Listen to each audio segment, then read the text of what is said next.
Eu só queria falar mais uma coisinha sobre inovação. Qual é o conceito de inovação que vocês têm? Peguem aí o papel de vocês e escrevam: inovação é... Sabe por quê, pessoal? Nós, do mundo de negócios, a gente fala de conceitos que a gente não sabe explicar. Exemplo, defina com as suas próprias palavras o que é planejamento. Defina com as suas próprias palavras o que é estratégia. Defina com as suas próprias palavras o que é controlar. Defina com as suas próprias palavras o que é inovação. Explica para um garoto de 14 anos o que é inovar. Explica para um garoto de 14 anos o que é planejar. Aí outro dia lá na aula eu perguntei: pessoal, o que é planejamento? Ah, professor, é fazer um plano. Não, cara, esse é o resultado do planejamento, o plano. Mas o que significa planejar? Então a gente usa muitas palavras que a gente não sabe o significado. O bom de estudar é isso. A gente entende o significado das coisas. Por isso que é legal estudar. As pessoas perguntam: pô, você fez 3 mestrados, por que você não fez um doutorado? É simples, eu gosto de estudar. E o mestrado me ajuda a estudar. O doutorado não. O doutorado me obriga a pesquisar. O mestrado me ajuda a estudar. Então, estudem. Você sabe a diferença entre aluno e estudante? Tem diferença? Tem, né? Aluno. O que significa a palavra aluno? A, negação. Luno, luz. Aluno significa sem luz. Por isso que a inovação é sempre representada por uma lâmpada. E o professor traz a luz. Você entra numa sala de aula com o cérebro vazio e sai dali com o cérebro cheio. Aluno é uma atividade passiva, feita de forma conjunta. O que é estudar? Do verbo estudare. É o contrário. O estudante é o cara que faz uma atividade solitária e aprende. No Brasil, a gente tem muito aluno e pouco estudante. Infelizmente, nas empresas, a gente tem muito aluno e pouco estudante. Esse é o papel do gerente. Infelizmente. Quer criar alunos. Quer pegar as pessoas que não têm o conhecimento e a gente dá o conhecimento. Mas se esse cara não desenvolver esse conhecimento, não adianta. Por isso é que a gente tem que ter estudantes, né? Uma atividade solitária, mas ativa. Não aluno. É o que eu digo. Vocês estão escutando hoje um monte de conceito. E se vocês não forem, hoje à noite ou amanhã, ler alguma coisa do que a gente está falando, na segunda-feira vocês já esqueceram tudo. Porque vocês foram apenas aluno. Entra por um ouvido, sai pelo outro. Por isso que reunião não funciona. As pessoas fazem um monte de reunião. As pessoas vão lá, escutam e voltam para a sua rotina. Só simples. Se o cara não praticar, não adianta. E aí vem o conceito de inovação. De onde nasce a inovação? Qual é a matéria-prima da inovação? Oi? Não, mas obrigado. Oi? Esse é o processo. Mas qual é a matéria-prima da inovação? Imaginação. A matéria-prima da inovação chama-se ideia. Como que vocês geram ideias?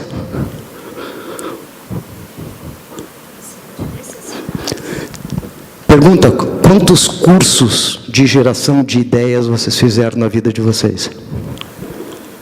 0. Absolutamente 0.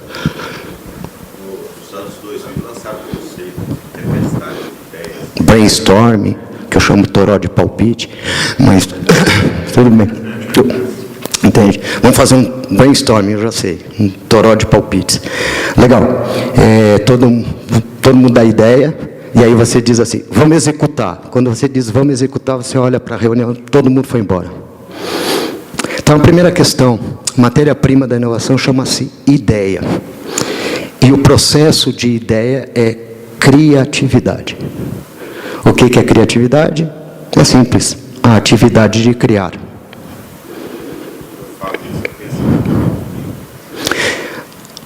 Então, nós aprendemos nas empresas a ser um processo de produtividade e zero de processo de criatividade.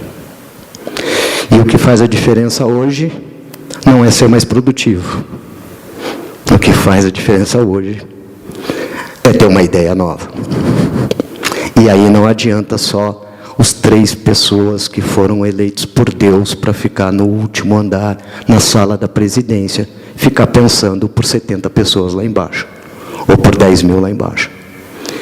Você tem que fazer a organização toda pensar. Não se esqueçam, a inteligência do coletivo é maior do que o mais inteligente da empresa.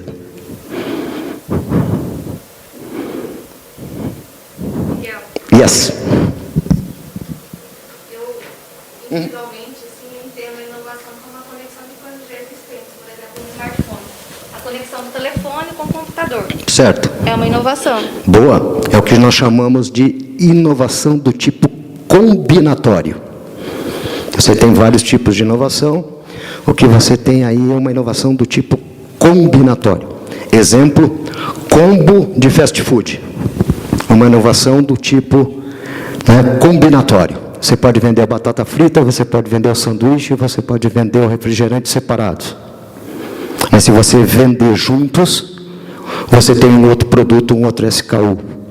Isso é o que a gente chama de inovação combinatória. Sem dúvida. Mas não te esqueça, né? Existem 2 tipos de inovação. A disruptiva e a incremental. Mas não foi para isso que o Tiago me chamou. Eu só queria dizer para você assim, inovação começa com uma ideia, é algo novo na organização, não novo no mundo. Porque as pessoas confundem inovação com ineditismo. É novo na nossa vida, é novo na organização. Não significa que tem que começar do zero. E, para existir essa ideia, ela tem que ser aplicada, ela tem que ser executada, ela tem que ser adotada. Então, a palavra inovação significa uma ideia nova em ação. Só simples. Uma ideia nova em ação. Querem ver a diferença de inovação para invenção? A invenção é a prototipação de uma ideia. E eu vou dar um exemplo aqui para vocês. Eu vejo um monte de empresas implantando sistemas de CRM, de supply chain, de ERP, implantando SAP, implantando TOTOS, implantando Oracle. Gastam milhões nisso. E a única coisa que funciona na empresa é a planilha Excel. E eu fico perguntando, então para que você gasta todo esse dinheiro? E a briga na empresa é saber qual planilha Excel está atualizada.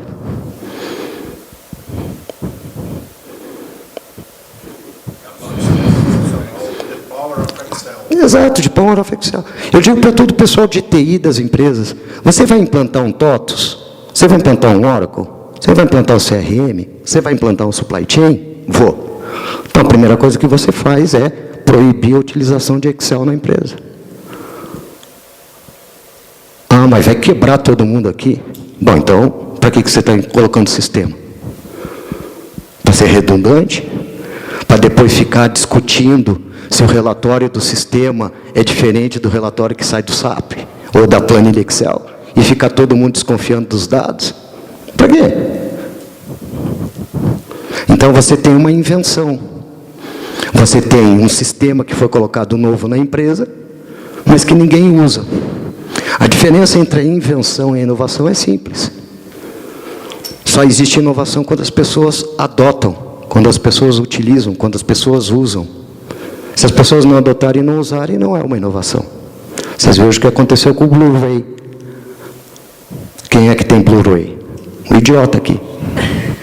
Quem é que tem óculos 3D? O idiota aqui. Eu tenho 4 óculos de 3D em casa. Eu tenho um Blu-ray que está lá. O que eu faço com aquilo? Ah, mas é uma inovação, vai mudar um modelo. Nada. Aconteceu nada. 3 anos atrás, o pessoal pagava R$3.000 para o motorista de táxi ir atrás do Pokémon. Cadê o Pokémon? Então, cuidado, né? Existe modismo, existe moda e existe tendência. Surfem nas 3. As 3 são situações fantásticas de vocês ganharem dinheiro. Criem um modismo, gerem uma moda e criem uma tendência. Aí as empresas ganham dinheiro com isso. Estava lá Ivete Sangalo, há uns 20 anos atrás, cantando axé. E eu disse, cara, isso não vai dar nada. É impossível as pessoas gostarem disso, né? Aí comecei a ver o sertanejo, né? Sertanejo raiz, sertanejo caipira, sertanejo nisso. Aí eu disse, sertanejo universitário. Eu digo, porra, que legal, o Brasil está crescendo pra caramba. Ou seja, pessoas do campo estão vindo para a cidade, estão tendo direito a ir para a universidade, e dentro da universidade estão cantando as músicas que cantavam na cidade anterior, né? E eu digo, porra, legal. Então hoje você diz que das 10 músicas mais tocadas, 11 são sertanejo. É moda, modismo, tendência. Isso diz o que para vocês? A cultura do interior vai gerar os novos hábitos na vida urbana? Oi? Esses são sinais fracos que a gente tem que entender para saber para onde o mundo está indo. Então, quando você diz assim, Miguel, semana que vem vai ter um show aqui, né? Eu não sei qual é a dupla. Quem? Tá vendo como você sabe? Sertanejo é uma coisa fantástica, cara. Tá certo? E é uma dupla, eu nunca vi um trio. Vocês já viram um trio? Não? Oi, parada duna. E aí, a inovação são as mulheres, né? As mulheres estão dominando completamente tudo, né? Graças a Deus. Com certeza, da capital mundial do sertanejo. Já bateu o Texas pra caramba. Quando você olhava o Texas, né, ali, o pessoal ali do meio oeste americano, né, da música country, né, eles eram os donos, né. Hoje o Brasil, se você pegar todos os Grammys, só dá brasileiro, né. Beleza. Então, cuidado, né? Vejam o que está acontecendo no Brasil. Vejam os sinais fracos. Vejam a cultura, vejam a arte, vejam as novas tendências para vocês saberem se vocês estão oferecendo o produto certo para os novos hábitos e para os novos comportamentos do cliente. Tranquilo em relação à inovação? Inovação é uma ideia nova que as pessoas adotam.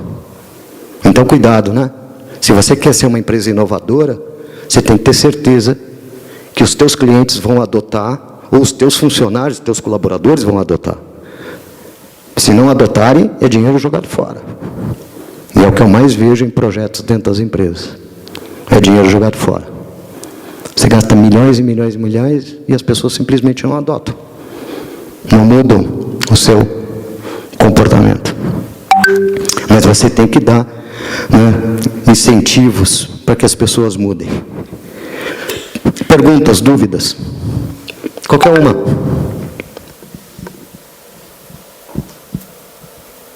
Qualquer tema que vocês queiram colocar. Dúvidas? Não? Falando em mudança de paradigma, né, de ruptura, queria assim que o senhor falasse um pouquinho sobre, você falasse um pouquinho, Miguel, sobre como a gente construir, trabalhar isso dentro do time, né, da equipe, onde a gente fala que a dificuldade da ruptura para nós é difícil para eles também, como a gente trabalhar isso dentro de casa trazendo aquela questão que você falou do ganho, né, o salário talvez um pouco mais baixo, o nível de escolaridade mais baixo, e essas dificuldades dentro no dia a dia operacional dos nossos negócios. A diferença das empresas, sem dúvida nenhuma, são seus recursos humanos. Eu não gosto da palavra recurso, eu gosto da palavra do potencial humano, né, ou do ser humano. Acho que recurso humano é meio complicado, né? Parece que recurso é equipamento, dinheiro e tal. A gente tem que começar a tratar pessoas como pessoas, né? Não gosto da palavra colaborador, não gosto da palavra funcionário, né? Gosto da palavra de time, gosto da palavra de equipe. Mas é tudo uma questão de mentalidade, porque as palavras têm muita força, entende? Quando você chama as pessoas de funcionários, significa que elas funcionam. E você diz, cara, não tem sentido chamar uma pessoa de funcionar ou não funcionar, né? Isso parece uma coisa muito mais de terapeuta, né? Se você é funcional ou não é funcional, né? Então, funcionário é muito chato. Colaborador, então, é terrível, né? Porque colabore significa labore trabalho, co significa junto, trabalhar em conjunto, né? Então, as pessoas trabalhar em conjunto, não sei o que é isso, trabalhar em conjunto, porque cada uma trabalha individualmente, na estrutura que a gente tem. Talvez cooperação seja melhor, operar de forma conjunta. E se você opera de forma conjunta, você tem um time, você tem uma equipe. Então, o que você está colocando é, fundamentalmente, desenvolver o potencial do ser humano dentro da tua empresa. São esses caras que vão fazer a diferença. São esses caras que vão trazer inovação, que vão trazer ideias. São esses caras que vão tratar do teu cliente, que vão atender o teu cliente. E aí você me diz assim, mas o cara de finanças não atende o meu cliente. Eu digo, como não? Não é ele que manda a fatura para o cliente? E se o cliente receber a fatura errada, não vai gerar um atrito? Bom, então tá. Então o cara do faturamento também trata com o cliente. E o pessoal de meios de pagamento trabalha com o cliente? Claro. Se eu estou entrando no site e eu quero fazer Pix e não tem Pix, eu perco o cliente. Então tá. Então a área financeira interage com o cliente. E a área de armazém e distribuição, logística, trabalha com o cliente? Eu digo, claro. Você não está dizendo que vai ser o frete grátis, você não está dizendo que vai entregar no horário tal. Ele interage com o cliente. Então, toda empresa interage com o cliente. É uma besteira você dizer que só a área comercial interage com o cliente. A área comercial interage diretamente com o cliente. As outras trabalham na experiência do cliente, na jornada do cliente. Certo? E a jornada do cliente tem que ser do início ao fim. Vou te dar um exemplo. Você quer falar? Não, depois pode falar. Hoje é sábado, você vai no restaurante, jantar. Chega no restaurante, o manobrista pega o teu carro, etc. Você entra no restaurante, você é atendida pela uma hostess, a hostess te leva para a parte do bar, te oferece ali alguns drinks para você começar. Enquanto você está tomando os drinks, ela te apresenta o cardápio. O chefe da cozinha vem falar com você, pergunta do que você gosta. Você diz, eu gosto mais de massa, eu gosto mais de carne, eu gosto mais de peixe. Ele te diz ali alguma das coisas que ele sugere para você. Aí vem o cara do vinho, lá da harmonização, e diz, olha, você escolheu o peixe, tal, então eu estou te oferecendo o vinho, tal. Aí você vai para a mesa, e quando você chega na mesa, a toalha é uma toalha de linho, ou de algodão egípcio, de sei lá quantos fios, né? Porque agora a ideia é número de fios. A louça é toda de porcelana das companhias da Índia. Os copos são cristais fantásticos, os talheres são de prata, os guardanapos são de linho. Você tem uma refeição fantástica. O cara te dá uma sobremesa legal. Depois, no final, o cara sabe que você gosta de um charuto, ou a tua mulher gosta, ou o teu acompanhante gosta de um determinado negócio. No final, você paga ali com o relógio, Na saída, o cara te dá um convite pro show ou pro novo filme do Tom Cruise, né? Que é o Top Gun, né? É Maverick, né? Isso é do meu tempo, cara. Eu tô louco para ver Maverick, para ver como a gente envelheceu junto. Como a gente envelheceu junto. E você sai, recebe o convite, vai lá no Flamboyant, lá no Cinemark, vê o Maverick, entrega o negócio pro valet, ele traz o teu carro e o teu carro está batido.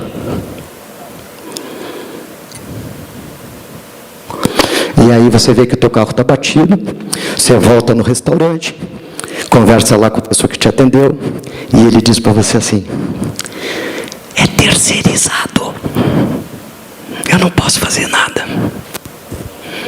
E você vai ter que resolver com o valet a batida do teu carro. De toda essa experiência que você teve, a única coisa que você vai lembrar para o resto da vida é a batida do teu carro. É só isso que vai lembrar. E depois você vai postar, não a prata, não o cristal, não o peixe, mas o que você vai postar é a batida do carro. E você nunca mais vai voltar nesse restaurante. Essa é a experiência que a gente tem nas empresas. E aí, sabe o que o cara diz para mim do restaurante? Ele diz assim: eu fiz a minha parte. Eu fui um ótimo chefe, eu fui um ótimo hostess, eu tinha os talheres certos, e toda e qualquer área que criou uma experiência fantástica para isso, vai dizer: eu fiz a minha parte. Porque o foco está onde? No processo. Não está na experiência completa do cliente. Então, as empresas, infelizmente, acreditam que o seu objetivo é vender coisas. Então, criam áreas comerciais para atender o cliente. Só que a parte do front-end do cliente, que é a nossa promessa, tem que ser entregue pelo back-end. Pela parte da cozinha.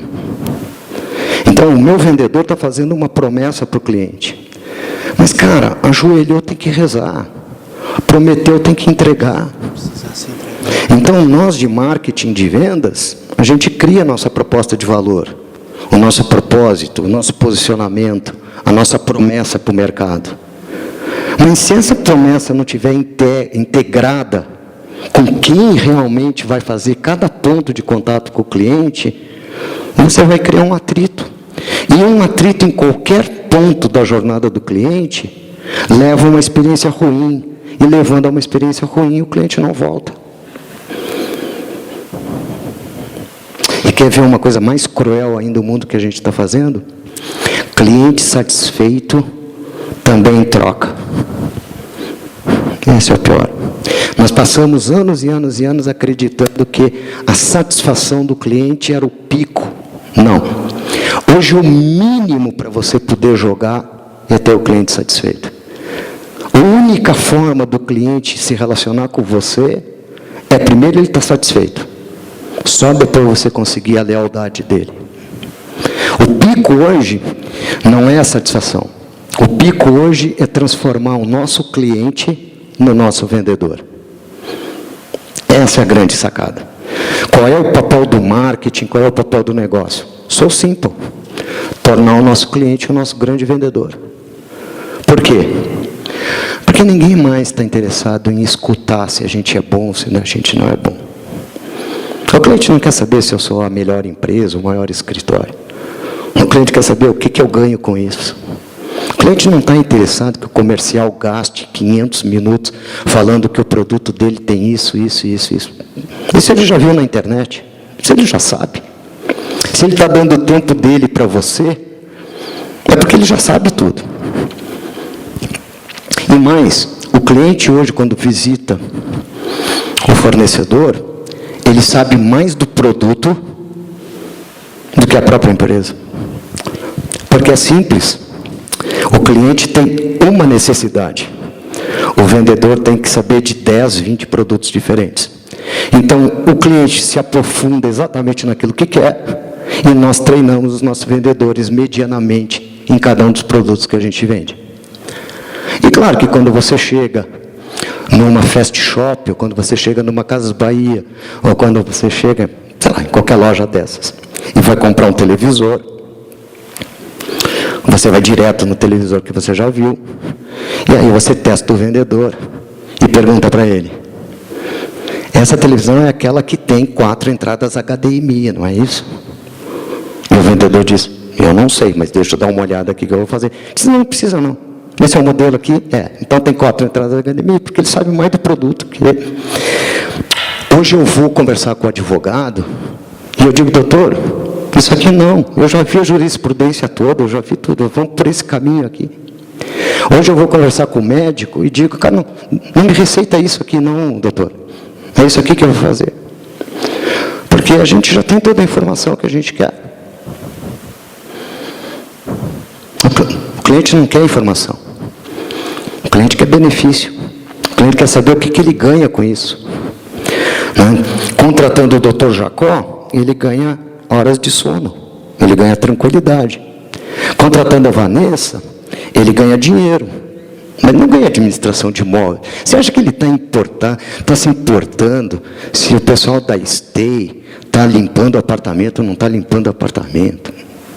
Você acha que ele está se importando qual é o tipo de equipamento que a Vanessa utiliza para lavar o sofá dele?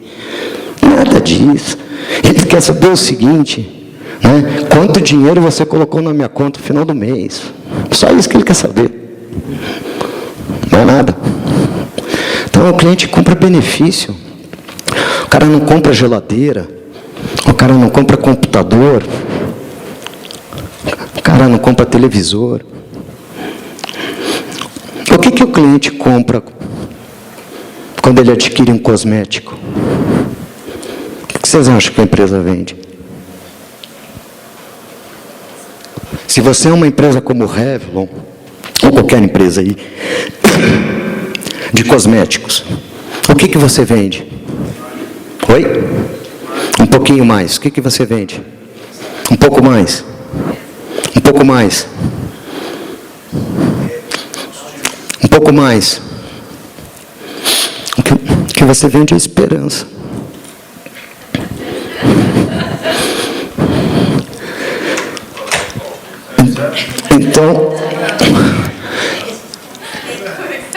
Então você vê, o que a gente vende? Eu não vendo cosmético, eu não vendo autoestima, eu não vendo beleza. Eu vendo uma coisa que o ser humano procura desde que nasceu, a fonte da eterna juventude. Então eu uso cosmético, uso qualquer coisa para continuar sendo jovem. Mas porque jovem é bonito? Não. Não é porque jovem é bonito. É porque ser jovem significa que a gente está longe da morte. É só por isso que a gente quer ser jovem. A gente não quer ser jovem na idade. A gente quer ser jovem no espírito, na forma de pensar. Tem pessoas que têm 18 anos que pensam como velho de 80. E tem velhos de 80 que pensam como jovens de 14. Então não é uma questão de idade cronológica. O ideal, a busca pela fonte da juventude é simplesmente um antídoto contra a morte, porque a gente sabe que vai morrer. E as pessoas saudáveis do mundo querem que esse momento seja o mais longe possível. Acho eu, né? As saudáveis, né? Saudáveis. Beleza? Então, fundamentalmente, pensem no que o cliente ganha, o que o cliente quer comprar de vocês. O cliente quer comprar inovação, o cliente quer comprar sustentabilidade, o cliente quer comprar uma experiência nunca vista, o cliente quer comprar foto no Facebook. O que o cliente quer comprar? O que o cara, quando compra um carrão como uma Dodge ou uma Ram e tal, o que ele está comprando ali? A única coisa que ele não está comprando é automóvel. Isso eu tenho certeza. Ele está comprando outra coisa. Né? Se vocês fizerem uma análise do tamanho do carro com a estatura média da pessoa que comprou o carro, vocês vão ver uma coisa super legal, super interessante. Com certeza o cara não está comprando o carro, está comprando outro tipo de coisa. Mas não vamos entrar nesse aspecto, apesar de que a indústria automobilística conhece isso de frente para trás e tal, e etc. E trabalha. Por que o batom tem uma forma cilíndrica? E por que ele sai de dentro do tubo? Assim, de onde vêm as ideias de vocês? Eu, por exemplo, quando pego isso aqui, eu digo, qual é a experiência do usuário aqui? Das piores possíveis, sim ou não? Primeiro, difícil de abrir. E segundo, cada vez que você põe o lábio aqui, corta o teu lábio, sim ou não? Se não tiver cuidado, é isso. Essa é a experiência que a gente tem. Então eu tenho que pegar essa experiência aqui, tenho que pegar o dedo, furar, vai respingar, não é isso? E depois devagarinho, não colocar a parte aqui e tomar, não é isso? Agora, alguém quando fez essa embalagem pensou no cliente? Não. Pensou no equipamento que ia engarrafar a água no copinho e pensou na logística que ia fazer. Por isso que você consegue comprar água da geleira do Himalaia pagando R$100. E aí eu pergunto para vocês, se vocês conseguem diferenciar água, como é que vocês não conseguem diferenciar o produto de vocês?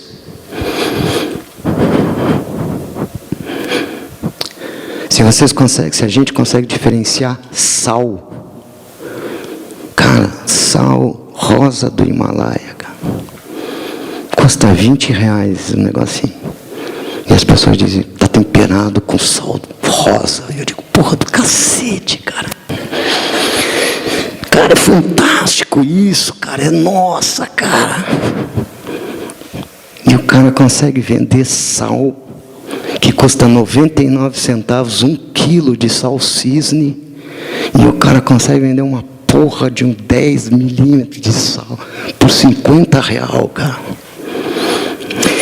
E aí você tem a água potável aqui tratada pela companhia de saneamento, que deve custar 10 centavos o copinho. Mas você paga R$20 por uma Perrier. Cacete, cara, é água. E aí o pessoal guarda a garrafinha da Perrier, vai até o banheiro, enche de água e passa a vida inteira com a garrafinha de Perrier ali mostrando para todo mundo. Ou seja, o cara que comprou Perrier não comprou água, ele comprou status. E por isso ele paga. É isso ou não?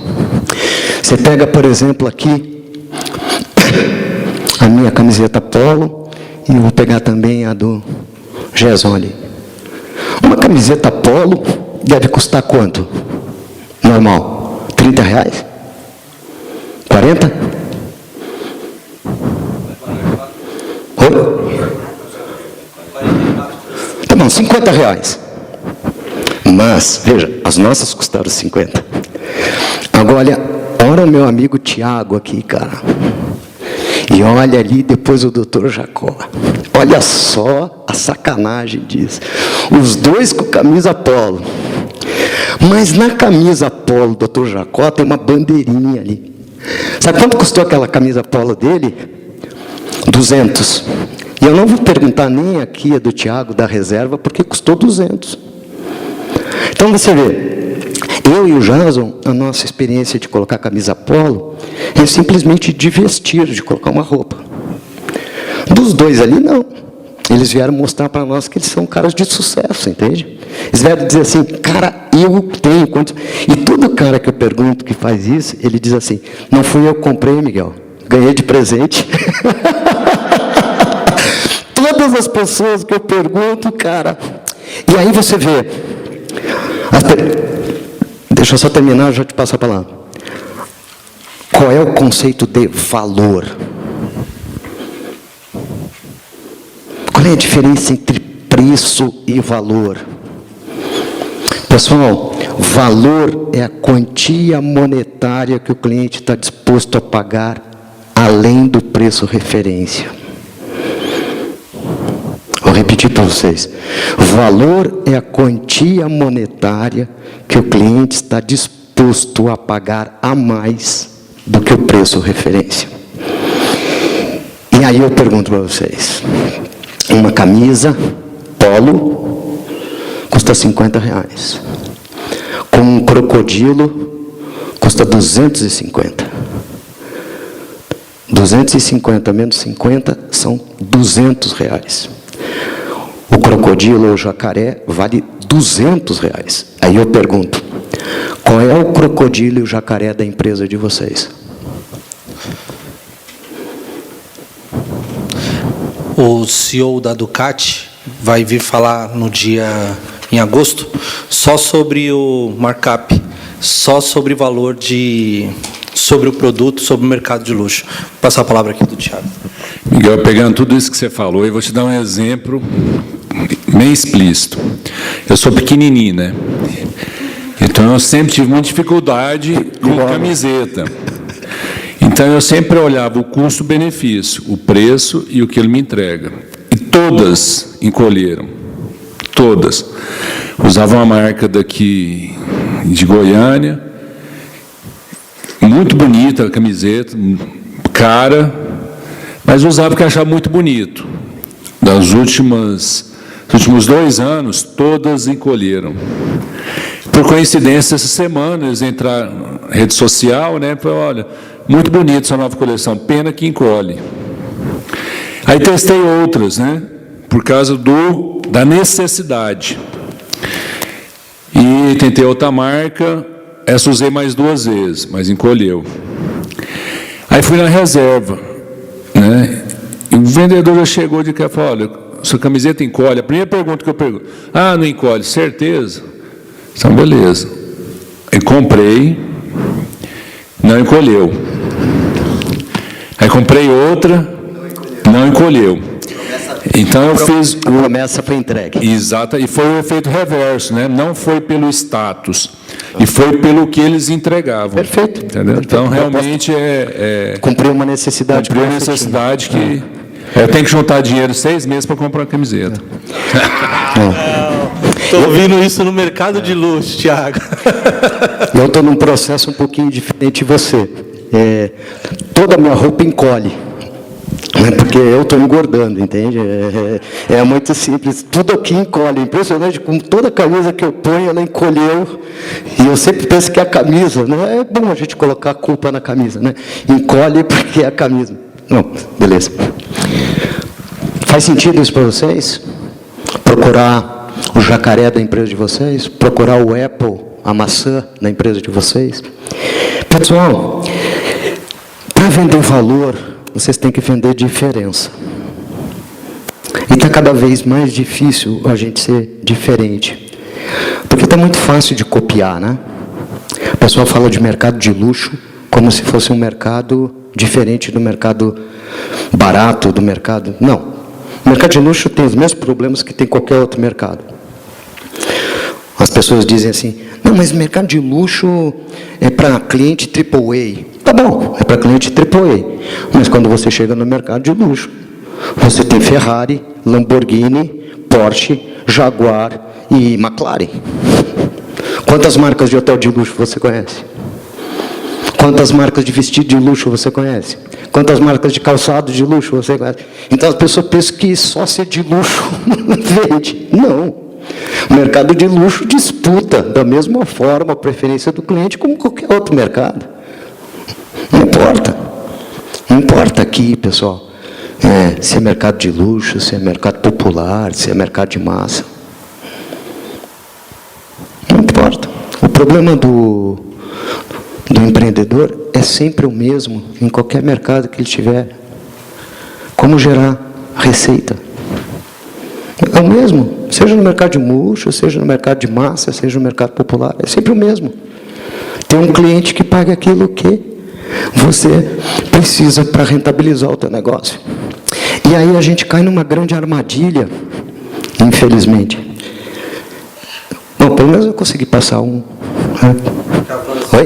Que avanço. Já é um avanço. Já foi 100%. Querem ver uma coisa interessante?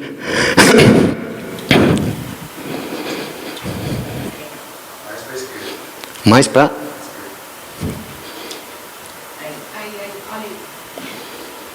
Querem ver uma coisa interessante? Qual é a única variável do negócio que captura valor? Só existe uma variável no negócio que captura valor. Qual é? Variável do negócio. Qual a única variável que captura valor?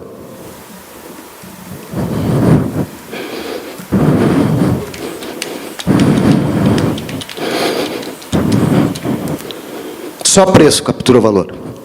O resto tudo consome valor. Produto consome valor, serviço consome valor, marketing consome valor, pessoas consomem valor, processos consomem valor, evidência física consome valor. A única variável que as empresas têm à sua disposição para capturar valor é preço. Infelizmente, a única variável que o empresário brasileiro consegue gerenciar. Sabe por quê? Porque se você pegar as outras variáveis, produto, serviço, promoção, distribuição, pessoas, processos, física e evidência.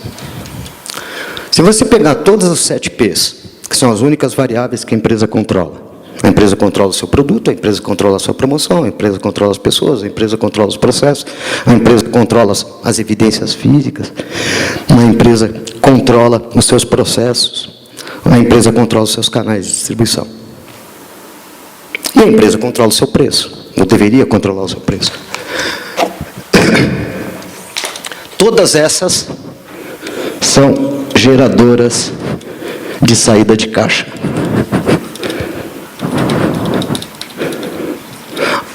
A única variável que traz dinheiro para a empresa é preço.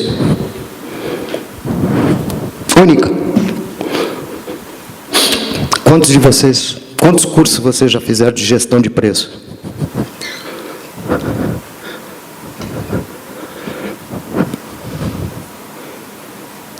Preço é a única variável que traz dinheiro para a empresa. Preço é a única variável que você não pode mexer. Mas por que a gente mexe em preço? Porque é simples.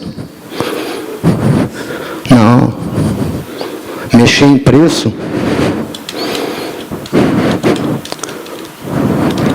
não dá trabalho. Basta um telefonema ou basta uma decisão do diretor. Não dá trabalho. Mexer em produto dá trabalho. Mexer em processo dá trabalho. Mexer em pessoas dá trabalho. Mexer na evidência física dá trabalho. Mexer na promoção dá trabalho. Mexer na distribuição dá trabalho. Preço não. Preço é fácil. Aí o pessoal da minha equipe de vendas vem para mim e diz assim: Miguel, o meu cliente quer preço, quer desconto. Eu digo, porra, boa informação, né? Faz o seguinte, manda ele ligar para mim. Ah, então vou mandar ligar para ele. E vai agora no RH lá e faz a tua demissão. Porque para dar desconto eu não preciso de vendedor. Ele liga direto para mim. Então eu vou colocar no meu site, ligue já Miguel Feio, que está dando desconto. Para que eu preciso de vendedor para vender desconto? Você precisa de vendedor para vender valor, não para vender desconto. Porque além de eu pagar todo o salário para o cara, toda a comissão para o cara, ainda vou dar desconto para o cliente, cara, essa conta não bate. O trabalho do vendedor não é dar desconto. O trabalho do vendedor não é fechar a venda. O trabalho do vendedor é deixar dinheiro na empresa. Esse é o trabalho do vendedor. Mas Como no Brasil, a gente prefere, no final do mês, para bater a meta, sair dando desconto. O cliente já conhece a nossa realidade. E no próximo mês, vai esperar o final do mês para pedir mais desconto. E depois, na hora que você baixar o preço para o cliente, nunca mais esse cliente vai permitir que você suba o preço. Então, preço é sagrado, pessoal. Preço não se mexe. Se o cliente não quer pagar o nosso preço, o cliente não serve para o nosso negócio. Nós estamos trabalhando com o cliente errado. Porque não tem que trabalhar para o cliente. O cliente tem que deixar o lucro para a empresa. Nós não somos empresa que trabalhamos para os clientes. Nós entregamos um benefício para o cliente e queremos ser recompensados por isso. Faz sentido isso para você, não?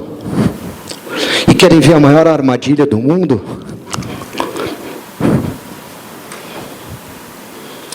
Eu vou pôr aqui. Não, porque eu tenho certeza que vai gerar um acidente. Desajeitado do jeito que eu sou. Querem ver a maior armadilha do mundo? Olha só.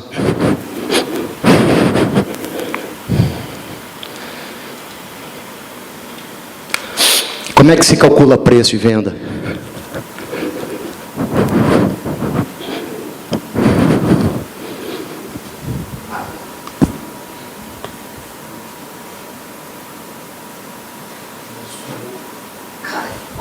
É assim, ó. O único lugar que dá para errar é aqui.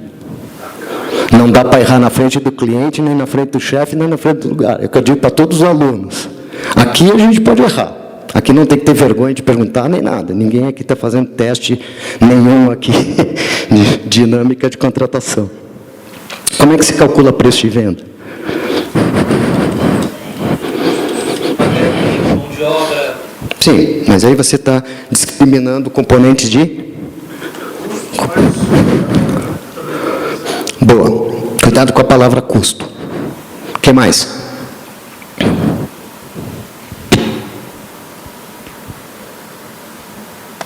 Você já pensou se a gente fizesse uma prova? Agora, Já pensou? todo mundo ia ser reprovado.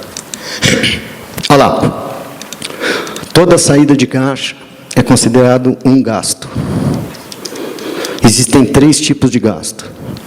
Custos, que tem a ver com a produção do produto ou do serviço. Despesas, que tem a ver com o suporte da companhia. E investimentos, que tem a ver com projetos. Tudo isso a gente chama de gastos. Então, o preço de venda tem como objetivo gastos totais mais lucro. Sim, entendi. Só aproveitei a tua deixa porque as pessoas às vezes fazem confusão na classificação da saída, o que é um custo, o que é uma despesa e o que é um investimento. Dava um outro módulo, né, só para falar disso, né? Legal. Significa que se você utilizar essa fórmula, por incrível que pareça, você determina preço no mercado. Só que não é assim que funciona. O preço de venda, infelizmente, ele tem um problema.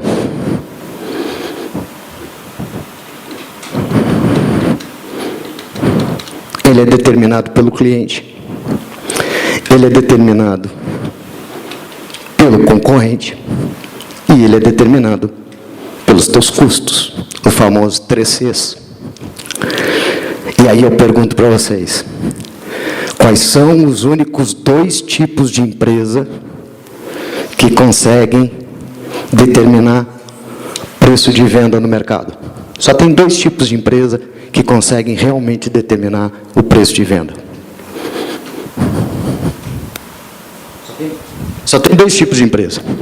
Primeira, a empresa inovadora. Quando você lança um produto ou um serviço que ninguém tem, você põe o preço que você quer.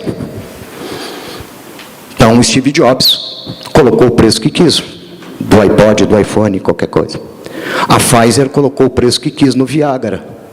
Porque quando não tem forma de comparar, você determina o preço que você quer. Essa é a grande vantagem de você ser inovador.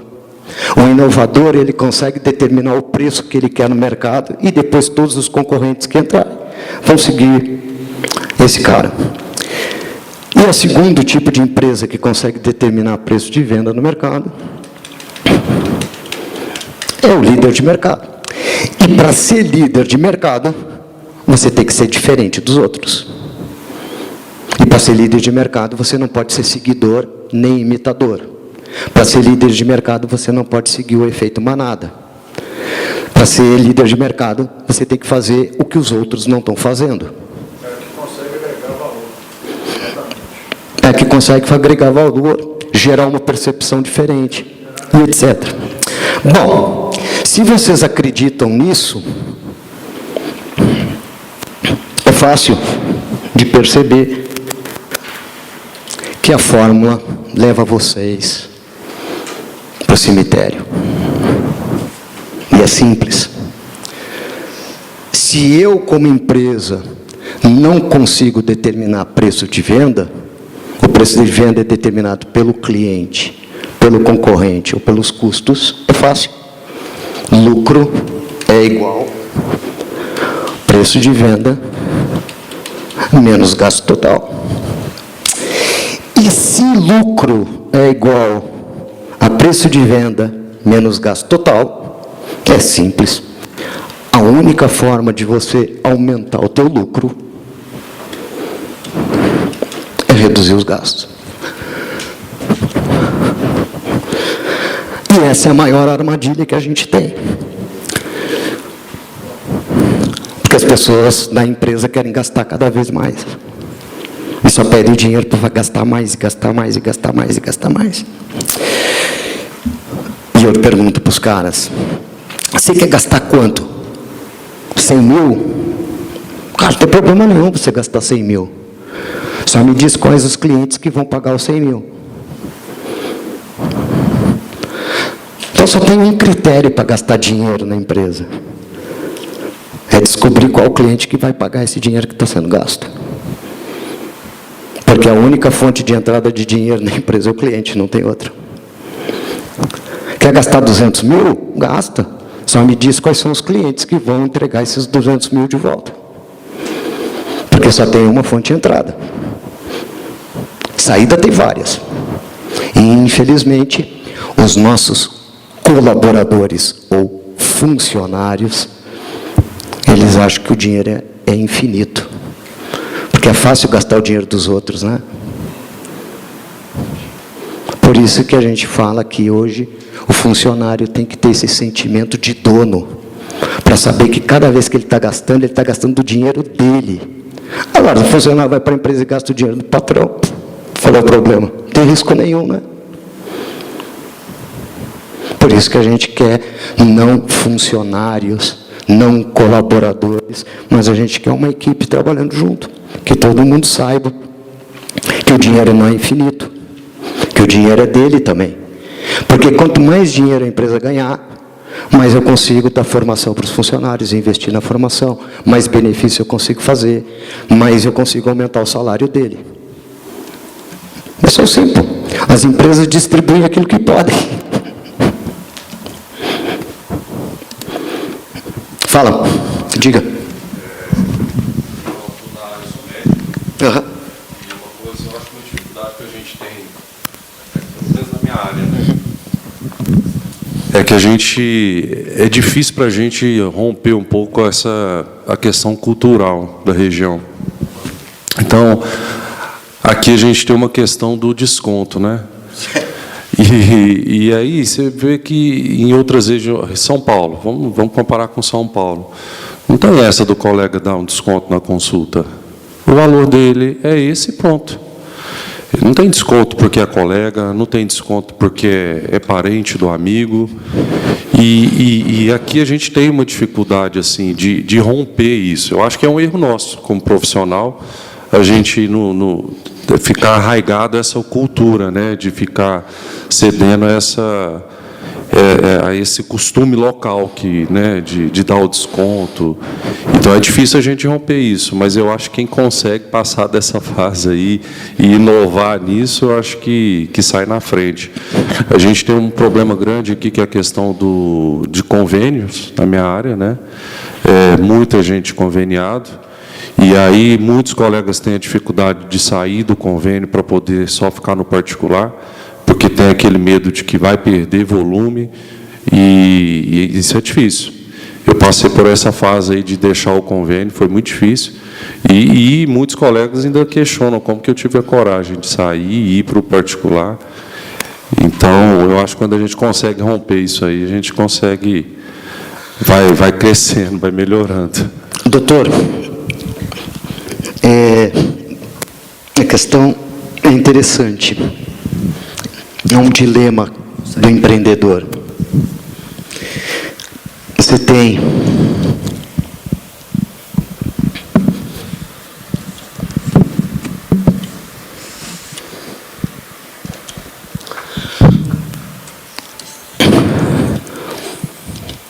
o início da empresa, você começa aqui, a empresa vai crescendo, vai crescendo, vai crescendo, vai crescendo, vai crescendo.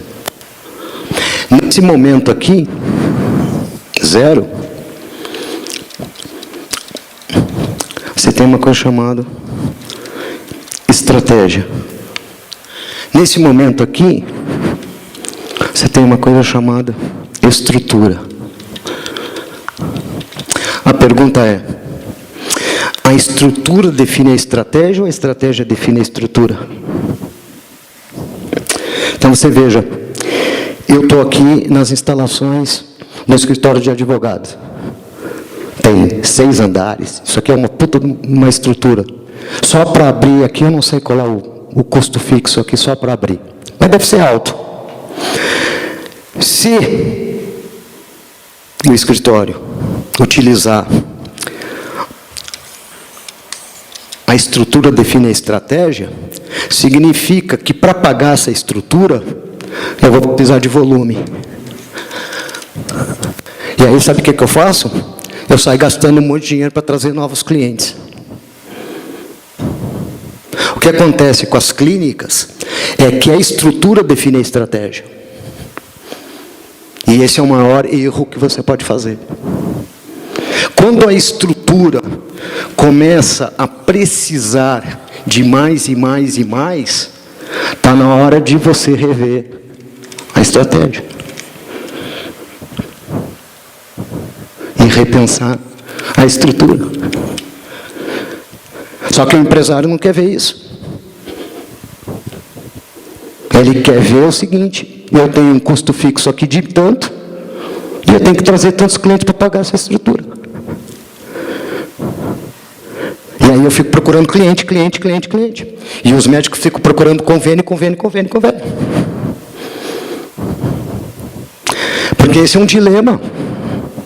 Entende? Todas as empresas começam do 0. Se você pegar aqui o Dr. Jacó, ele vai começar lá com o pai dele e vai mostrar exatamente como foi. Foi começando.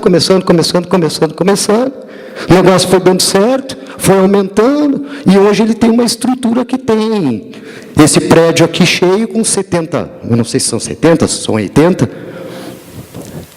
E aí você pergunta: só para abrir isso aqui sem cliente nenhum, quanto custa? Ah, custa tanto. Bom, então tá, quem é que vai pagar isso? O cliente? E se você precisa de cliente para pagar isso, o que você faz? Sai correndo atrás de cliente. Então, cuidado com essa armadilha. Por isso é que a gente está mudando o modelo de negócio. Por isso é que você tem um Airbnb. Por isso que você tem um Airbnb. Quanto custa para a rede Accor fazer um hotel? Comprar o terreno, colocar o prédio, fazer um empreendimento. Milhões, né? Quanto custa para o Airbnb? Não tem nenhum imóvel. Então você vê, eles não têm estrutura de hospedagem. Como é que você cria uma estratégia de negócio que não depende de estrutura? Uber é uma das maiores empresas de mobilidade urbana, não tem um carro. Facebook é uma das maiores redes de conteúdo do mundo, não gera um conteúdo. YouTube é uma das maiores plataformas de vídeo do mundo, não gera um vídeo. Como é que você gera um modelo de negócios em que você não precisa ter estrutura?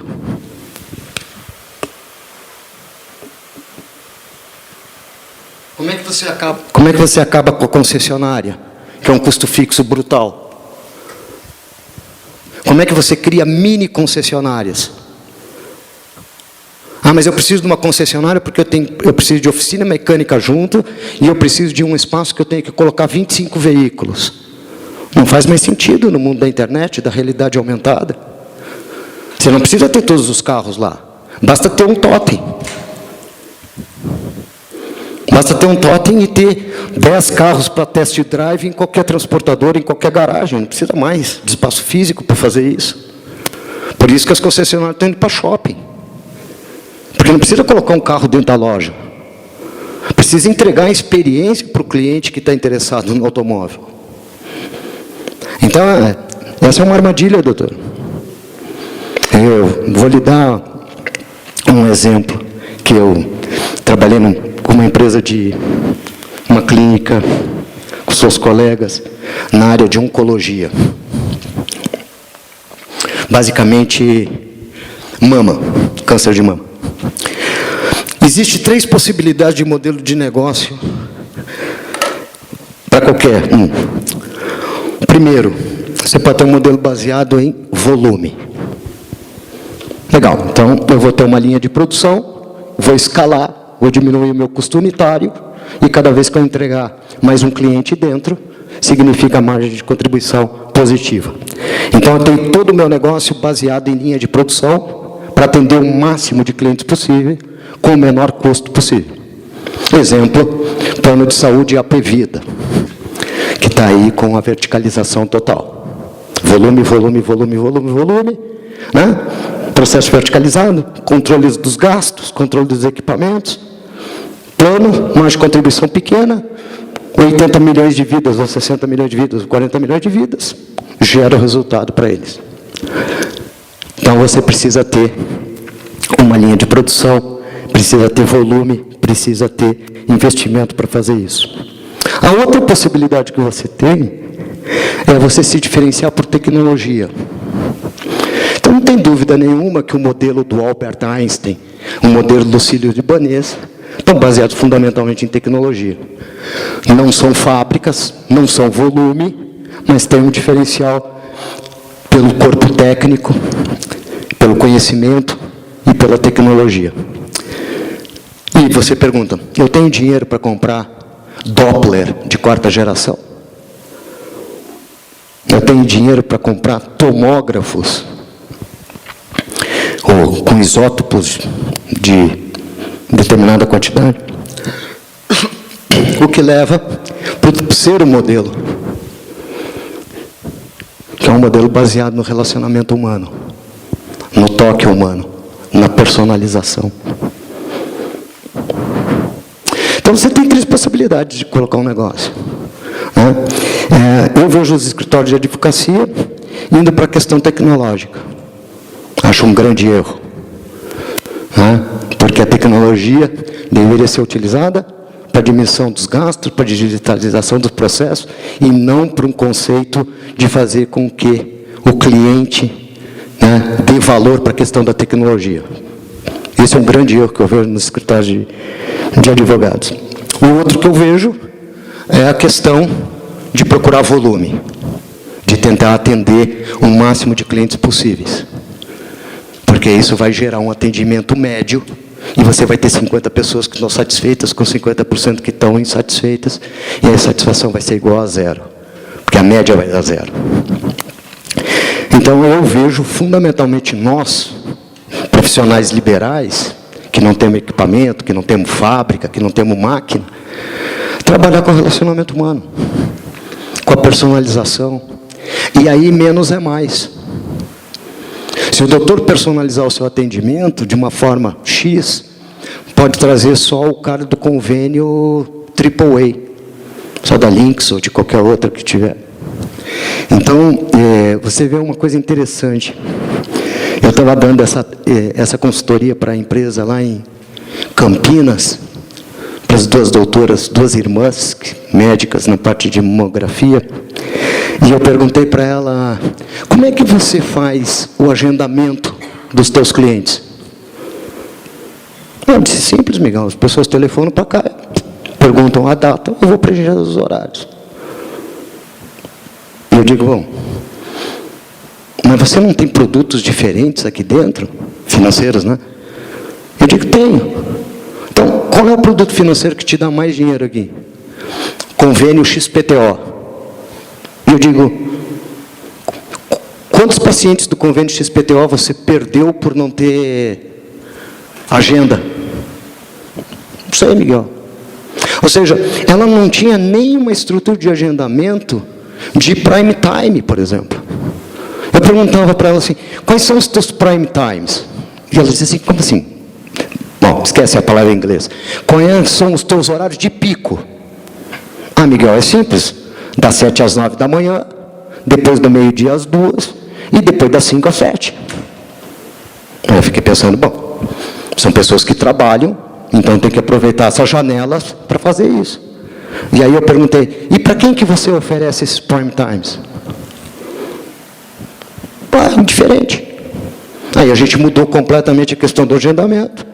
E dentro dos prime times, só entrava gente do convênio XPTO.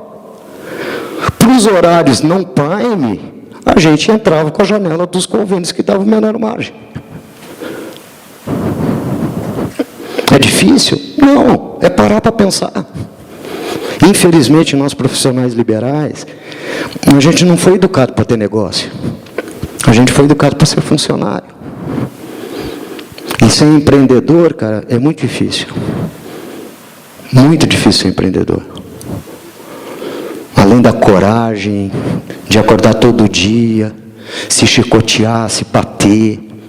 É muito difícil, cara, porque a gente precisa entender da complexidade, a gente precisa ter uma equipe muito forte com a gente. E vocês, médicos, têm um problema, né? Vocês acham que sabem tudo, né, cara? Vocês são deuses, né, cara? É tipo o advogado aqui.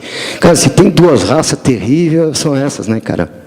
O advogado que sabe tudo e Deus que sabe mais que os advogados. Os médicos que sabem mais que os advogados. É complicado isso. Então, é difícil conversar com teus colegas. Eu fui conversar com uma colega sua de oftalmologia e apresentei a minha proposta de consultoria para ela. E ela disse, mas, seu Miguel, está muito caro. Eu digo, tá bom, então. A percepção da senhora é que é muito caro. Ótimo. Eu não vou conseguir entregar o nível de serviço ao cliente que a doutora precisa, com esse valor, mas eu vou indicar alguns colegas meus que podem lhe ajudar nessa situação. Então, o senhor não vai fazer o trabalho para mim? Não, eu não consigo entregar o que a senhora precisa com o valor que a senhora está percebendo. Então, tá, ótimo. Aí, eu disse, doutora, eu estou vendo que estão colocando ali, na entrada da sua clínica, as letras, clínica oftalmológica, doutora XPTO. Quanto a senhora pagou ali nas letras? Cara, a doutora ficou vermelha, cara. Eu digo, tá bom. Eu só queria avisar que a senhora está colocando as letras na direção contrária ao trânsito. Ou seja, o ego dela para colocar o nome dela estava custando, em letras de aço inox, simplesmente 15 vezes o trabalho que eu ia fazer para ela.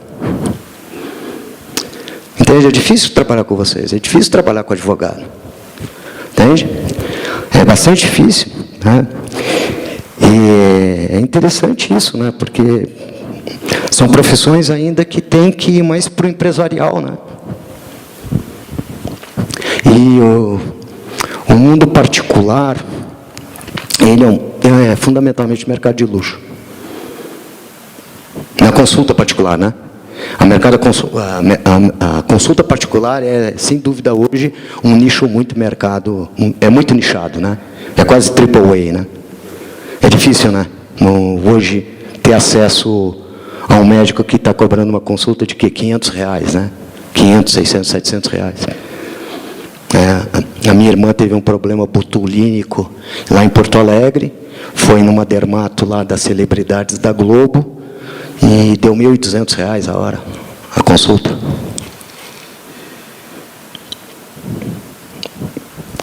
Mas é muito nichado, né? Especial sertanejo, que está colocando esse branco que não existe na boca, né? Lá, como é que é a faceta, né? É engraçado, né? O brasileiro descobriu um branco nos dentes que não existe, né? Mas tem todo mundo um branco homo aí, né? Tem um cara em Curitiba que está podre de rico, né? Fazendo só isso, né? Mas ele conseguiu, né, criar uma reputação nas celebridades e que cada boca ali é 200 pau, 300 mil, né? Interessante isso, né? Então é o seguinte, como é que tem gente que ganha dinheiro e tem gente que não ganha dinheiro? Essa é uma pergunta interessante, né? O que as pessoas que ganham dinheiro fazem que os outros que não ganham dinheiro não fazem? Esse é o meu estudo. Isso é o que eu sempre fico procurando. Eu digo assim, mas peraí, como é que a Apple consegue vender um smartphone 40% mais caro que a Samsung? Eu fico pensando nisso. Como é que tem gente que compra camisa Lacoste? Como é que tem gente que compra água Perrier? Como é que tem gente que compra sal do Himalaia? Entende? Eu fico pensando nesse tipo de coisa, sabe? Porque é daí que vem as minhas ideias, entende? Ou seja, como é que um cara ganha dinheiro e outro não ganha? Como é que eu tenho uma concessionária que ganha dinheiro e o outro cara fechou a concessionária? E o cara está no mesmo setor. O cara tem uma concessionária, um fecha, o outro continua. O cara tem uma escola infantil, um fecha, o outro continua. Um cara tem uma clínica médica, um fecha, o outro continua. Por quê? Eu fico também me questionando os colegas. Tem o valor de uma consulta alta. Tem um amigo em São Paulo que a consulta, o valor da consulta dele é R$2.800. Ponto. Você vai marcar a consulta daqui 3 meses a 4 meses para achar a consulta, uma vaga com ele. Uhum. Mas eu acho que é um conjunto de coisas aí. Porque ele se sustenta, porque ele é um cara com uma formação boa, ele dá resultado, é um cara ético. Então, assim, porque a gente tem visto aí no mercado da medicina uma série de celebridades médicas que estão aparecendo. Tem em todo o setor. Né? Todos. Isso virou celebridade, virou um outro nicho de mercado, né? Você tem o pastor célebre, você tem o médico célebre, o advogado célebre, o cantor célebre, o jogador. Tem um mercado aí só de celebridade hoje em cada setor. O arquiteto célebre, o engenheiro célebre, tem um monte. E para se sustentar desse jeito, ele precisa ter, o cara precisa estar preparado, ter uma formação boa, né? Então, assim, é difícil. Eu acho que não é fácil chegar nesse ponto do cara. Esse colega especificamente, o cara tem uma reputação muito boa, um cara com um nome muito bom, realmente. Eu tenho certeza que ele vai cada vez mais ficar bem. Aqui, ó.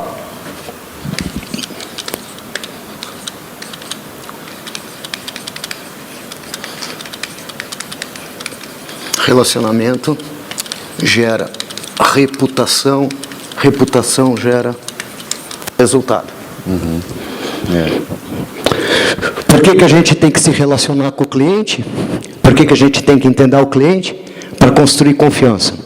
Quando você constrói confiança, você gera reputação, e a reputação gera resultado. Exemplo, se você tiver uma doença, e você não se curar no Sírio-Libanês ou no Einstein, esquece que não tem nenhum lugar do mundo que você vai conseguir curar. Então, essa é a percepção que as pessoas têm hoje. Isso é simples. Né? Então, esse teu colega, ele tem essa reputação. Se você passou por vários colegas e ninguém conseguiu a resposta, esse cara é o cara que tem a resposta para você. E ele cobra R$2.800 e só tem vaga aqui em 2023. Por quê? Porque ele construiu uma reputação que só ele tem. E essa é a pergunta que eu faço para as empresas. O que só nós temos? Quer ver uma coisa interessante? Que horas são? Eu vou ter que vir outro. Qual é o produto, ou a linha de produto, que gera a maior margem de contribuição para a Amazon? Qual é o negócio que dá dinheiro para a Amazon? Não, mas obrigado. O que dá dinheiro para a Amazon chama-se Amazon Web Services. Sabe por quê? Porque 98% de todas as plataformas de e-commerce do mundo usam Amazon. Então o que a Amazon fez? A Amazon pegou o maior conhecimento que ela tinha e antes dos concorrentes começarem a desenvolver plataforma, ela começou a vender a plataforma dela. O que vocês têm na empresa de vocês que pode ser monetizado ou que pode ser vendido? O que o pessoal do Clarion tem de reputação e de conhecimento que pode ser vendido? A gente é bom em serviço e manutenção? A gente é bom em limpeza? A gente é bom em recepção? Então tá, então eu vou vender recepção, eu vou vender serviço de limpeza, eu vou vender esse tipo de coisa. Só que a gente olha para os nossos processos e para o nosso conhecimento interno e acha que isso é estratégico, e acha que isso é interno da empresa. Quando aquilo que a gente faz bem, tem um mercado fantástico que as outras pessoas querem. O que o escritório Dr. Jacó pode vender para os outros escritórios de advocacia do Brasil?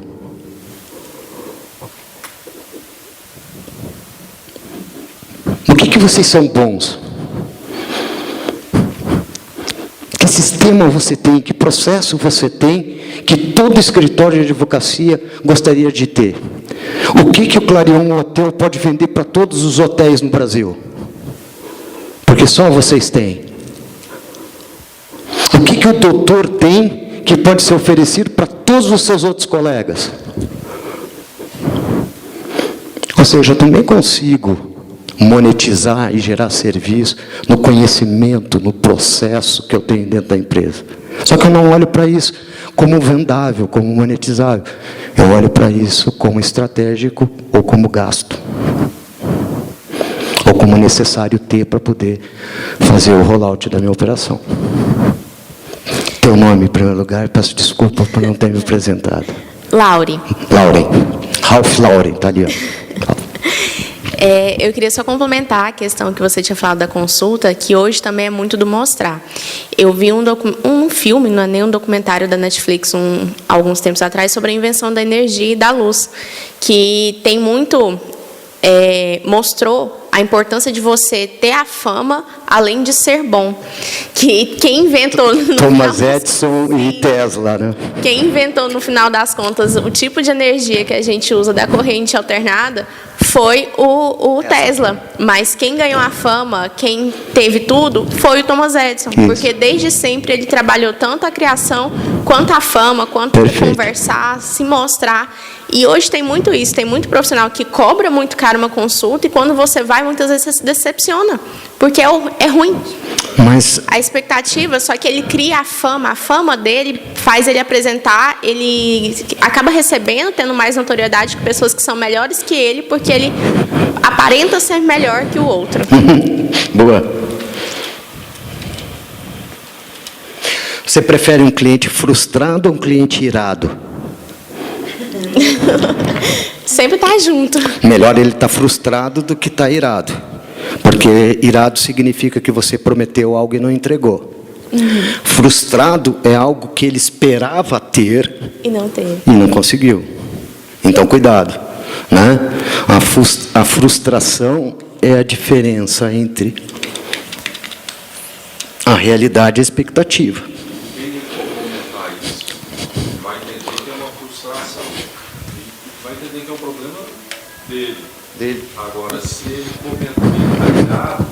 ele estoura com você. Então, as pessoas perguntam para mim, Miguel, qual é a tua expectativa sobre o teu filho? 0. Nenhuma. Mas por que você não tem expectativa em relação ao teu filho? Simples. Eu não controlo as decisões dele, ele é ele mesmo, e se eu criar uma expectativa e ele não me entregar, eu vou estar frustrado. Então, como eu não quero mais estar frustrado na vida, né, e sei que a realidade não é cruel, mas é crudelíssima, eu não crio expectativa sobre nada. Então está aqui o meu amigo Tiago, diz assim, grava um vídeo para eu colocar nas minhas redes. Eu digo, cara, não. Manda o teu currículo. Eu digo, não, cara. Cara, mas fala que você é o melhor cara do mundo. Eu digo, não. Por quê? Porque isso põe a expectativa lá em cima. Vem o cara aqui, não fala nada. E o que acontece? Perdi o meu sábado, perdi meu domingo, saí daqui frustrado.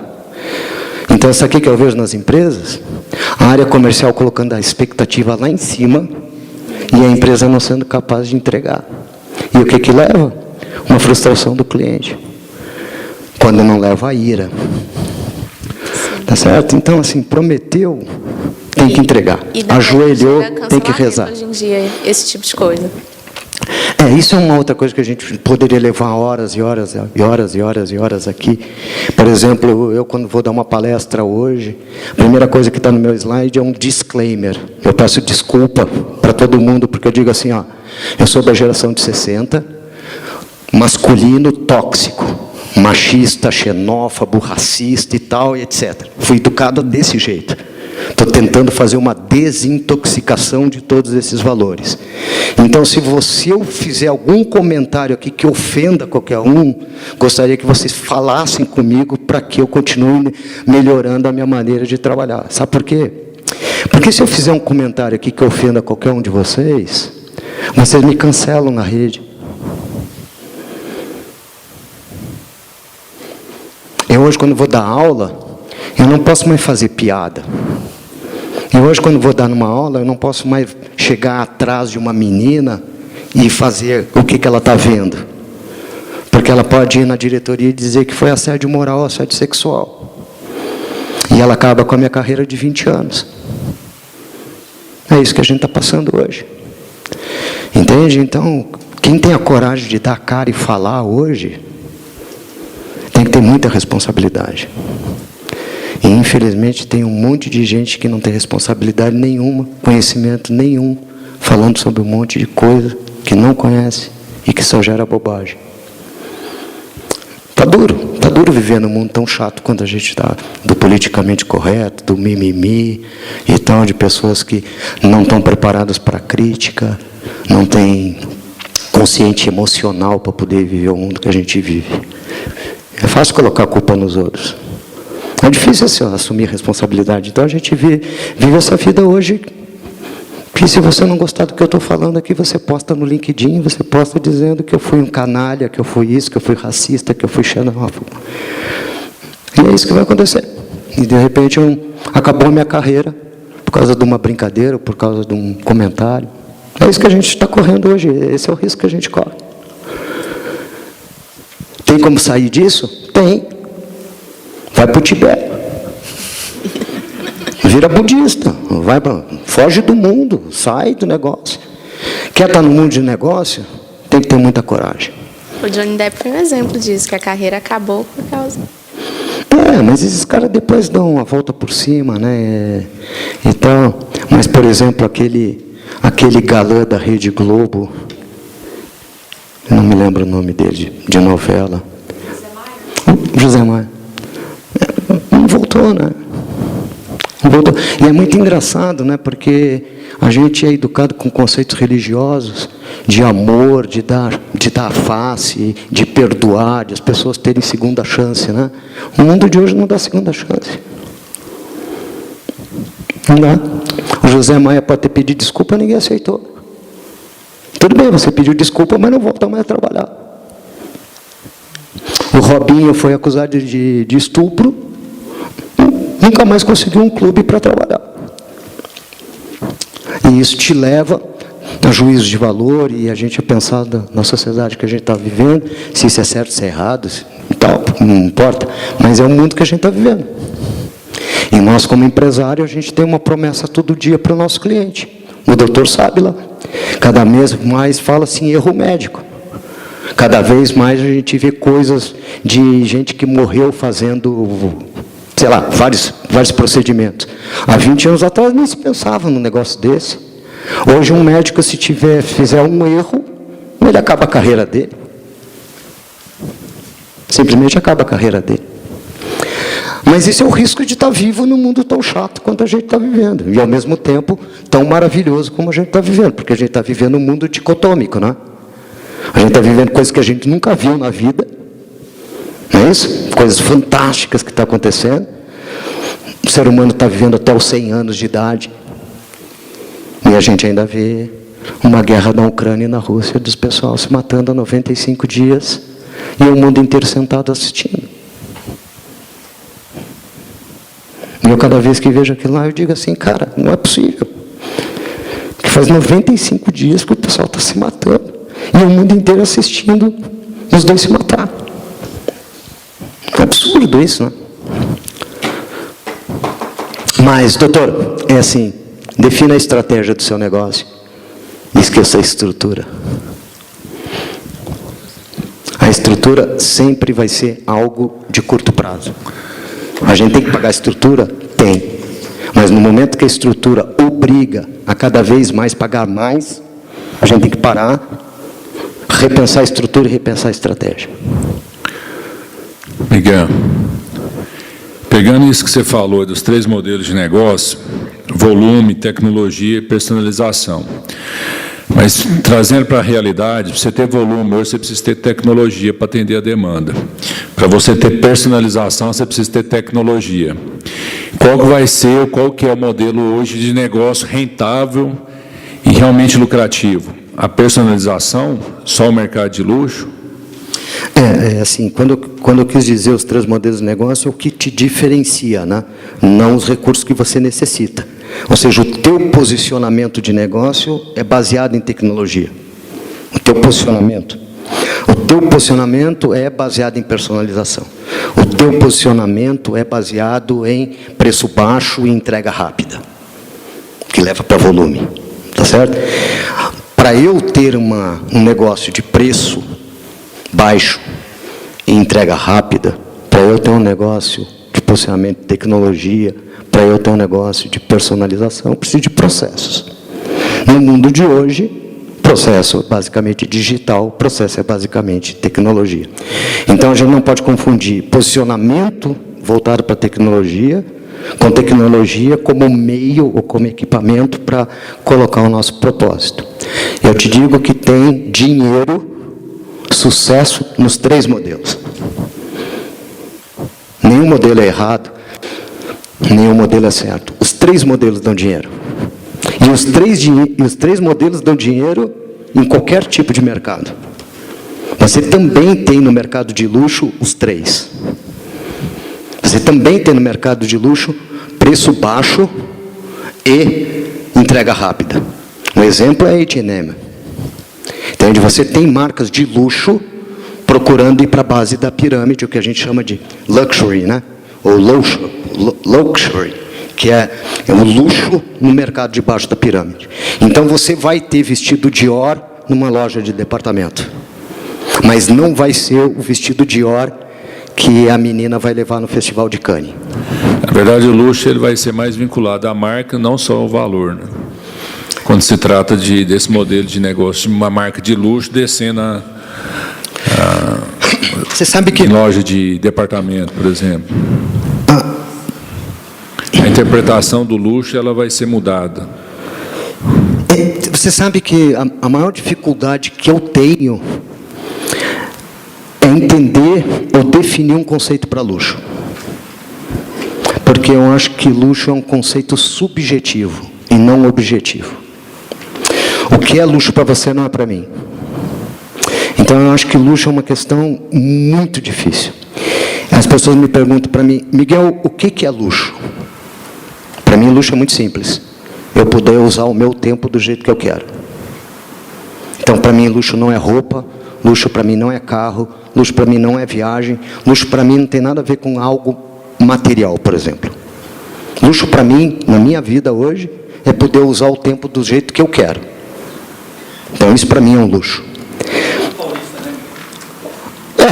A gente fica tão estressado que talvez seja. Mas, você me pergunta, mas Miguel, você está definindo um conceito padrão. Agora vamos pensar nas tuas necessidades e nas categorias de produto que você precisa. E eu digo para você assim, quando eu vou na prateleira do supermercado para comprar requeijão, eu não olho preço nenhum, eu pego o posto de calda e vou embora. Para mim é um luxo poder comprar posto de calda. Quando eu vou comprar sabão em pó, o meu negócio, o luxo é poder comprar Omo e eu nem olho o preço.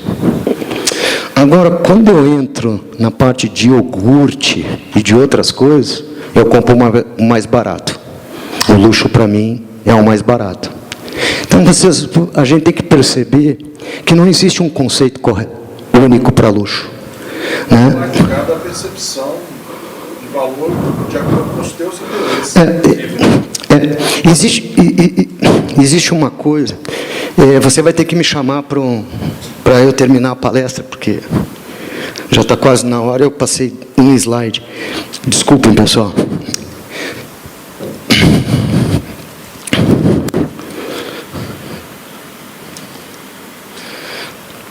Você tem dois conceitos básicos na experiência do cliente.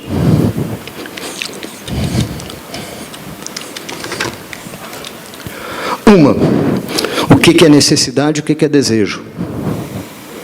São coisas totalmente diferentes. O que mata o ser humano não é a necessidade. O que mata o ser humano é o desejo. A necessidade de ver horas, eu vejo no celular.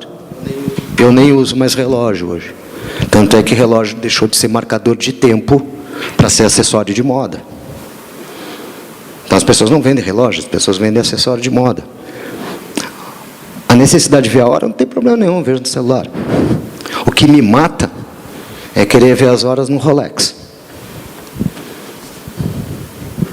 A necessidade de eu passar férias, que é descansar, eu posso passar em Osasco, Carapicuíba ou Guarulhos.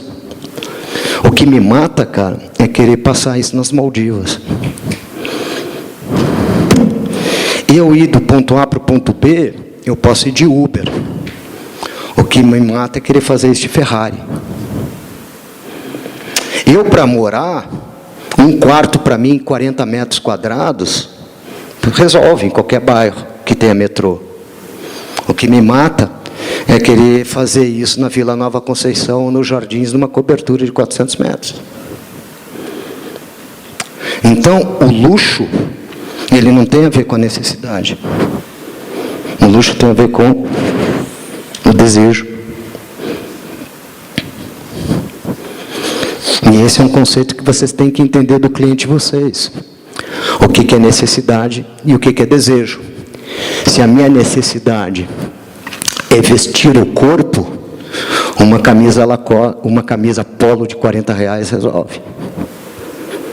Mas se o meu desejo é vestir o corpo com uma marca consagrada, R$300 por uma Lacoste resolve. Então a gente tem que entender. As pessoas me perguntam, eu tenho que ouvir o cliente, eu tenho que perguntar para o cliente o que ele quer? Nunca faça isso. O cliente não sabe o que ele quer. Essa é a primeira questão. E se você perguntar pelo que ele quer, ele não sabe, mas ele vai dar uma resposta. E aí ele vai ter dois tipos de resposta. Eu quero o de sempre, mais rápido e mais barato, o que significa que você não pode entregar. E ele vai te dar uma outra resposta.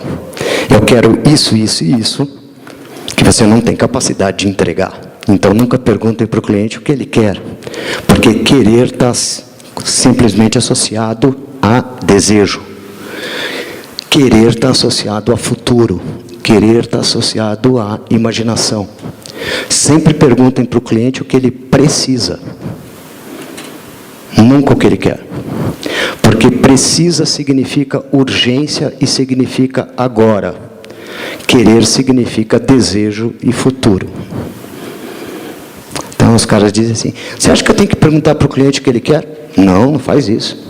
Não faz isso que você não vai ter condições de entregar. Pergunta para o cliente o que ele precisa. E ele vai te dizer, doutor, nada. Os desejos são o futuro tem a ver com imaginação. Né? E o ser humano, nos seus desejos... Bom, Você alcança o seu desejo, você antes a gente dizia o céu é limite, mas o homem já furou o céu, então não dá mais para dizer se o céu é limite, né? E etc. Mas está na hora, né? Você vai mandar esse material para todos, né? Manda, tá certo? Quantos slides são? São uns 70, 80 slides, tá certo? Não são? Quantos são? Eu acho que são uns 45, mas tem material aí pra caramba. Tá o meu LinkedIn, tá o meu e-mail, acho que tá o meu telefone também. Se alguém quiser discutir, se alguém quiser ligar, se alguém quiser ir lá no inbox, lá no... Quantos são? Bom, não, fica tranquilo. Fica tranquilo. É isso, consegui passar 2.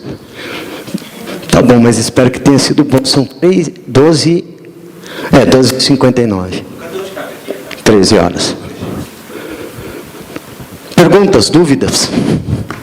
Já que eu não dei palestra nenhuma, então... Ficamos aqui das 9h30 até agora. Fala. Eu gostaria de dar um feedback para você, Miguel, da década de 60, para o senhor Jacó também, está numa sala dessa, num mundo cheio de mimimi, né? E também para o médico, que é raro, né? O que ele está fazendo, tratando de negócios, né? Saindo dentro da casinha para ver. Então, isso mostra que o mundo ainda tem jeito, né? Esperemos que sim. Esperamos que sim. Mas é aquilo que eu estava colocando, Tiago. Você hoje acreditar que o mais importante é você ter humildade para desaprender. Para você chegar à conclusão de que tudo que você aprendeu te trouxe até aqui, mas não vai te levar até lá. E quando eu olho o que eu sei hoje, eu digo, cara, eu preciso continuar aprendendo, preciso continuar fazendo, porque para continuar nesse mundo de consultoria, dando aula, fazendo palestra, eu tenho que estar fazendo coisa que ninguém está ouvindo, né? Então, preciso estudar sempre. E acho que esse é o nosso papel, né? Querem ver uma coisa interessante? Posso? Querem ver uma coisa interessante? Para vocês verem como é maluco isso que a gente vive no modelo...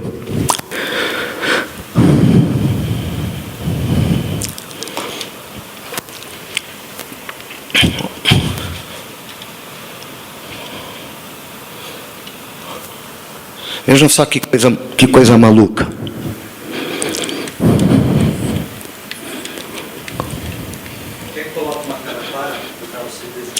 Pode colocar. Vejam só que coisa maluca, né?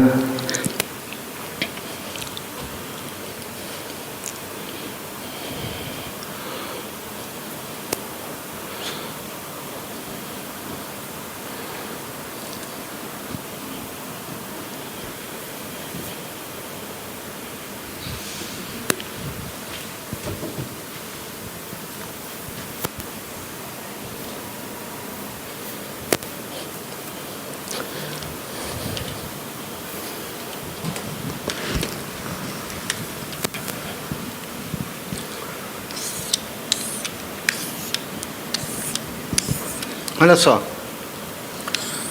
a gente representa as empresas baseada numa pirâmide.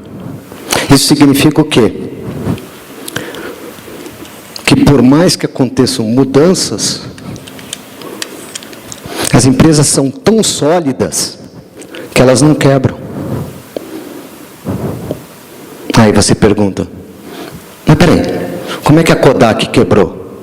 Como é que a Unibanco quebrou? Como é que a Varig quebrou? Como é que a Transbrasil quebrou? Como é que o Mapping quebrou? Onde é que estão as empresas de 10 anos atrás? Bom, então, esse modelo não funciona. Ah, bom, então, se esse modelo não funciona, tem que funcionar um outro modelo.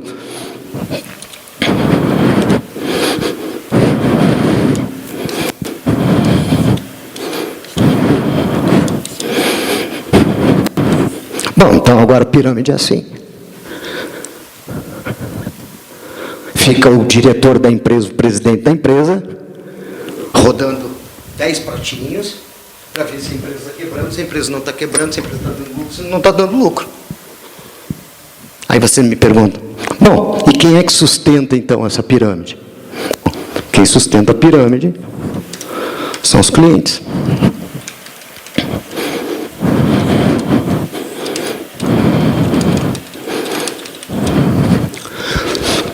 Se você tiver cliente aqui e tiver cliente aqui, a empresa fica de pé.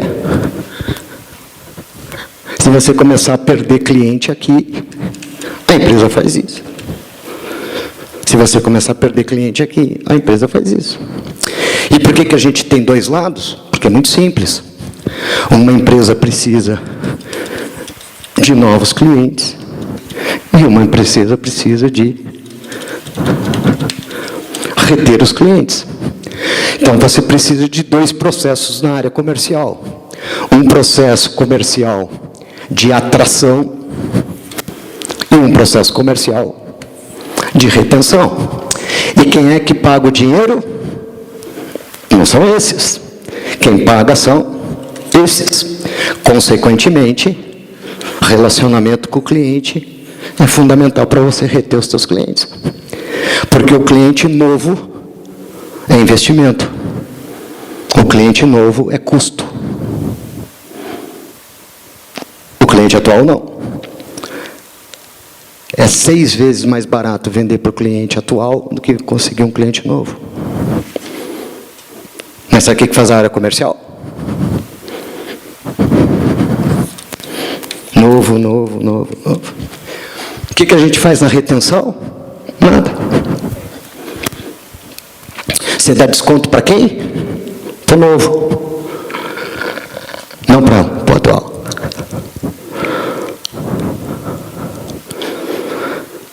E aí os caras perguntam, bom, então, previsão de vendas é igual potencial na base atual de clientes, mais novos clientes. E acabou a previsão de vendas para o produto ou para o serviço. Então, você tem que saber quanto dinheiro você vai vender na base que você já tem. E se o venda na base não for suficiente para fazer a previsão, você vai ter que ir atrás de novos clientes. Então, os novos clientes são apenas a diferença do que eu tenho que vender na retenção. E não o contrário. Mas como a empresa não tem nenhum foco no cliente, o negócio dela é vender, ela não consegue entender quais são os novos clientes que tem que trazer e nem sabe qual é a retenção que tem que colocar. Mas o mais louco de tudo isso, e eu prometo terminar, senão vou ficar aqui, né? Você já viu, né? Fico aqui até amanhã. É que se você pegar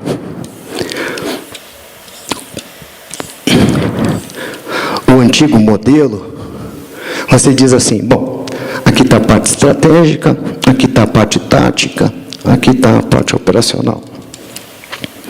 Ok, aqui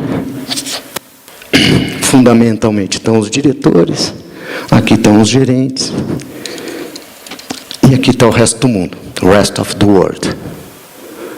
Se você olhar essa pirâmide e colocar aqui, não esqueçam, pessoal, dos testes do RH, tá certo? Quando eles pedem para vocês desenharem uma árvore ou desenharem uma casa, não é para analisar se a casinha ou a árvore está boa. É só para vocês colocaram a terra debaixo da casa ou a árvore, tá certo? Porque se vocês não puserem a árvore e a terra debaixo ou a casa, vão achar que você é louco. e nós vamos te contratar por isso. Tá? Eles não querem saber se você sabe desenhar árvore ou não, só querem saber se você colocou a terra aqui debaixo. Então, a pergunta que eu faço para vocês aqui é: qual é o processo feito aqui em cima no estratégico? O processo é pensar. Qual é o processo aqui no meio? Planejar e controlar. E qual é o processo aqui? Executar. E aqui embaixo, avaliar. E claro que no modelo desses, o cliente está debaixo da terra. Perfeito. No modelo de cima, o cliente está no céu, o que mostra exatamente que o poder saiu da empresa e passou para o cliente. É por isso que a gente tem a pirâmide invertida. Mas não é isso que eu quero colocar para vocês. Qual é o pronome interrogativo que responde pensar?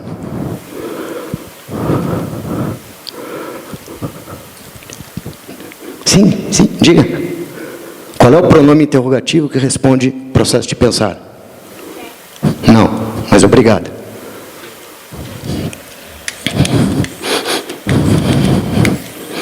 Por quê?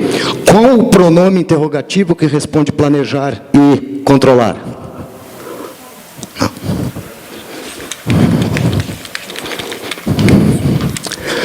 Qual o pronome interrogativo que define executar?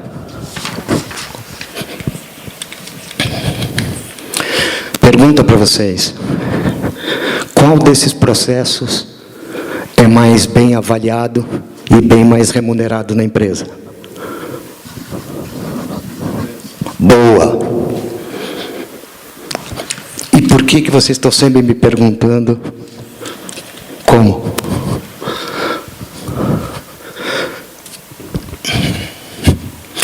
Como é o que dá menos dinheiro? Como é o que está sendo feito pelo robô? A única coisa que diferencia o ser humano de qualquer outra espécie é a sua capacidade de pensar e resolver problemas.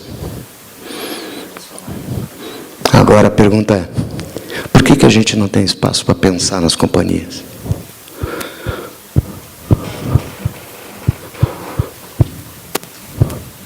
Por que a gente não para pensar em ganhar dinheiro?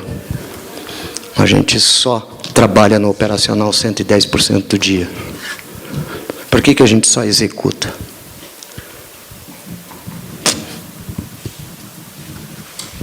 Vou deixar vocês aí com esse pensamento e agradecer a todos aí pela paciência que vocês tiveram de me aguentar até esse tempo, me colocar à disposição, e agradecer aí do fundo do coração, e que vocês tenham continuidade aí do sucesso profissional e pessoal de cada um, que vocês tenham um ótimo final de semana e até uma próxima oportunidade. Obrigado.